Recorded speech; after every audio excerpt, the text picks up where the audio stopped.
നമസ്കാരം മക്കളെ, നമുക്ക് പഠിക്കാം. ഇന്ന് നമ്മൾ വ്യഞ്ജനാക്ഷരമായ ഷ ആണ് പഠിക്കുന്നത്. ഷ എങ്ങനെയാണ് എഴുതാന്ന് നോക്കാം. രണ്ട് വരയുടെ മുകളിലെ വരയിൽ നിന്ന്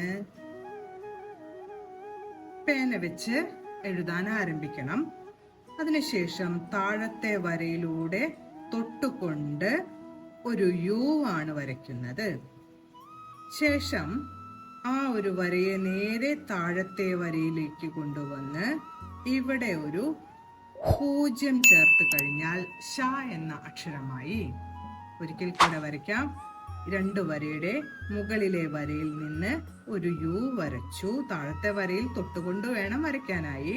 മുകളിലെ വരയിൽ തൊട്ടതിന് ശേഷം ആ വര നേരെ താഴത്തെ വരയിൽ തൊട്ട് ഒരു 0 വരച്ചു കഴിഞ്ഞാൽ ഷ എന്ന അക്ഷരമായി. ഷ എന്നാണ് ഉച്ചരിക്കുക. ഷ. ഇനി നമുക്ക് ഷ വരുന്ന വാക്കുകൾ എഴുതാം. ആദ്യം പശു എന്നെഴുതാം. പശു. അതിനാദ്യം നമ്മൾ പ എന്നെഴുതണം. അതിനുശേഷം ഷ വരച്ച് ഉ എന്നാവാനായി ഊൻ എന്നതിന്റെ ചിഹ്നം കൂടെ ചേർക്കണം. പശു.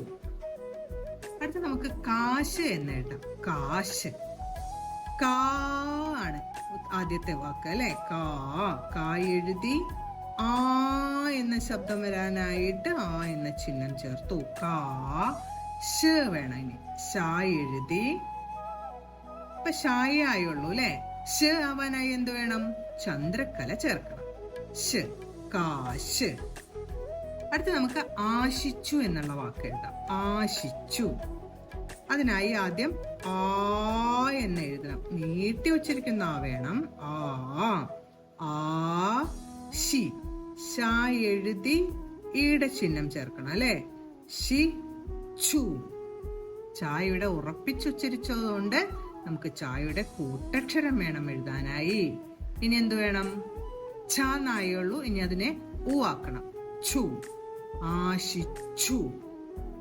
ആശിച്ചു. അപ്പൊ നമ്മൾ ഇന്ന് വ്യഞ്ജനാക്ഷരമായ ഷായാണ് പഠിച്ചത്.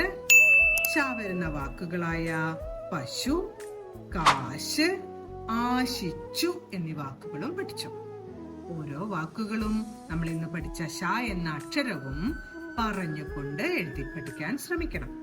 നമസ്കാരം മക്കളെ, അടുത്ത ക്ലാസ്സിൽ കാണാം.